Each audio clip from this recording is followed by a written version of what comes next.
In the bedroom of his basement apartment, Larry liked to sit in a beanbag chair for the movies, about 4 feet from the screen of a 65-inch screen TV. To his left, on the floor, was a glass pitcher of room-temperature distilled water.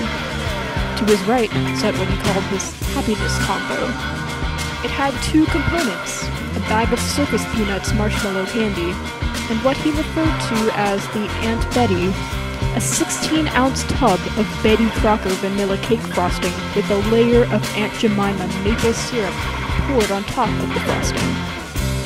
Larry would take a circus peanut out of the bag, dip it into the Aunt Betty deeply enough to get the syrup and cake frosting onto the candy, and then place it into his mouth, where he then tried to see how long he could leave it sitting on his tongue, melting away into glop without instinctively biting into the sweet clump.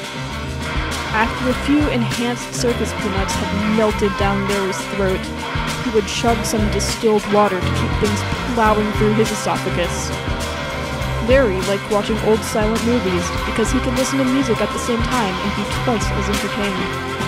One of his favorite movie and music pairings was to watch the 1915 racist drama Birth of a Nation, the 3-hour-long movie that glorified the KKK, while listening to a Black Power playlist he found on the PBS website that included James Brown and Public Enemy. To Larry, this created a balance between what he saw and what he heard.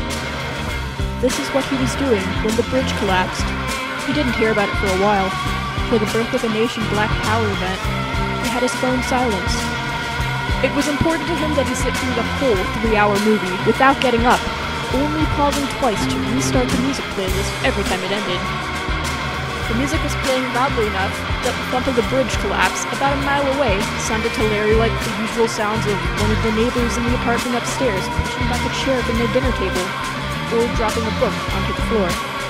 In reality, those neighbors were rushing to turn on their own TV and tune in to news coverage of the nearby bridge disaster. Firefighters and police were rushing to begin trying to inspect the unstable wreckage and find survivors as quickly as they could, while Larry washed down another Aunt Betty-coated circus peanut.